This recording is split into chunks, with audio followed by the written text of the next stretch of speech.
Bonjour à tous, soyez les bienvenus à notre paroisse invisible.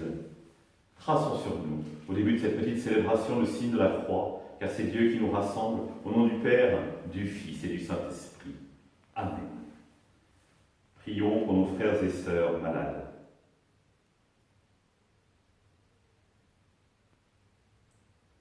Prions pour tous les soignants et ceux qui œuvrent au bien commun.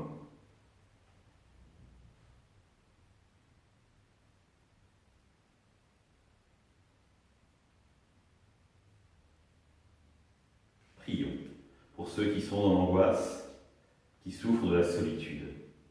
Que l'Esprit Saint vienne les visiter.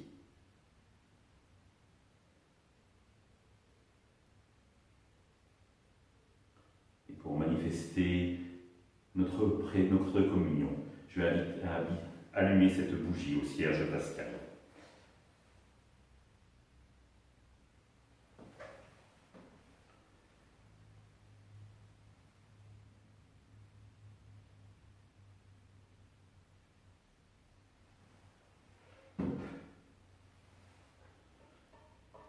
Dans l'évangile de Matthieu, voyant les foules, Jésus gravit la montagne.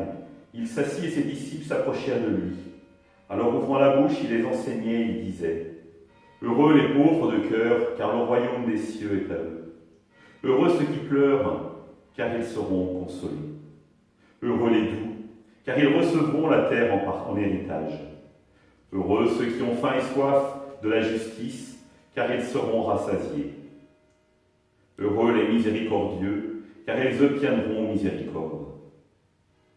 Heureux les cœurs purs, car ils verront Dieu.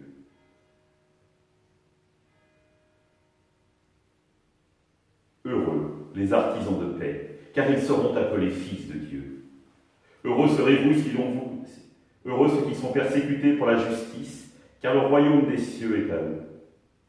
Heureux êtes-vous si l'on vous insulte, si l'on vous persécute, et si l'on dit faussement toutes sortes de mal contre vous à cause de moi. Réjouissez-vous, soyez dans l'allégresse, car votre récompense est grande dans les cieux.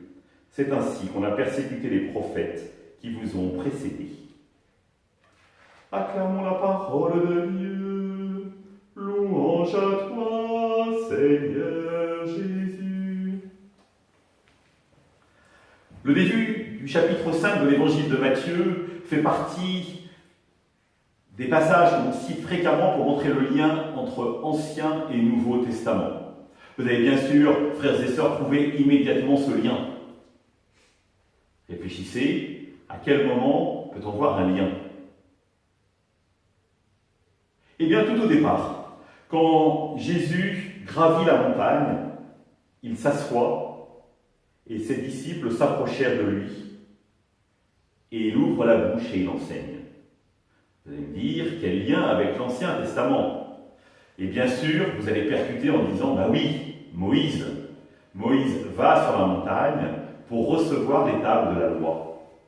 Et il écrit les tables sous la dictée de Dieu. Et cela manifeste l'alliance entre Dieu et le peuple, avec les tables de la loi.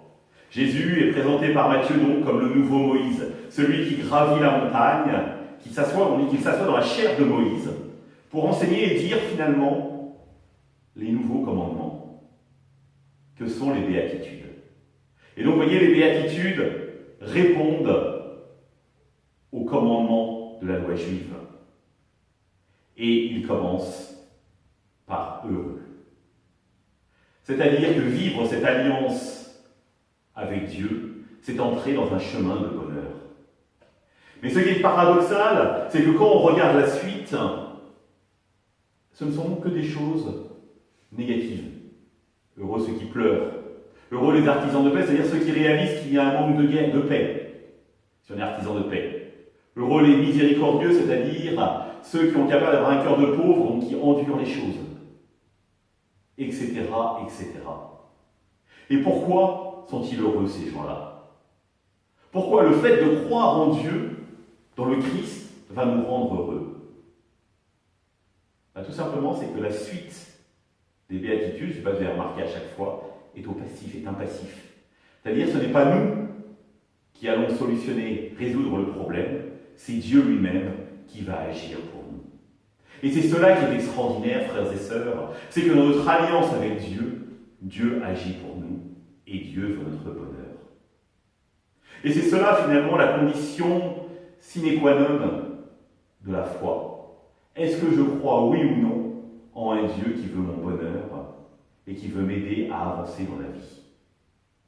Quand j'étais au milieu des étudiants, il m'est arrivé de nombreuses fois d'avoir des jeunes qui venaient, garçons ou filles, qui venaient me voir et qui me disaient leur inquiétude d'être appelés comme prêtres ou religieux ou religieuses. Alors, je disais, mais pourquoi ça t'inquiète? Et ils me répondaient, parce que je ne suis pas fait pour ça. Et alors je leur répondais immédiatement, mais quelle est donc ta vision de Dieu qui t'appellerait pour quelque chose pour lequel tu n'es pas fait ou faite?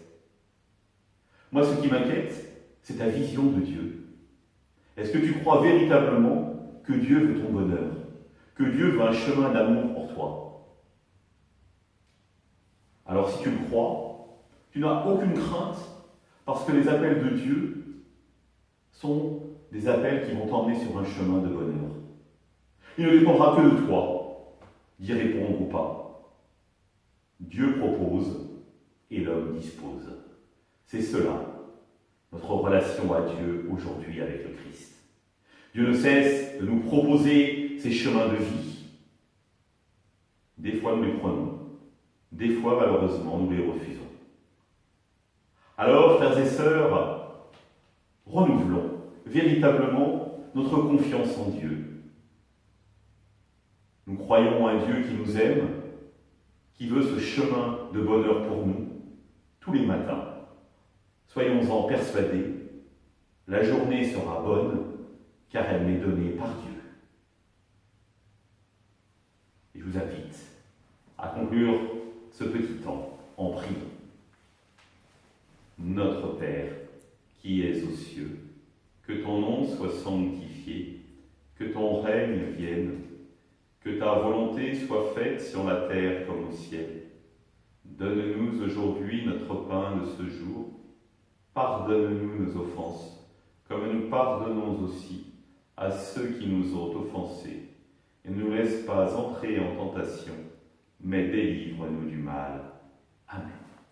Et que le Seigneur nous bénisse, qu'il nous accompagne pour la journée et nous garde dans la paix. Au nom du Père, du Fils et du Saint-Esprit.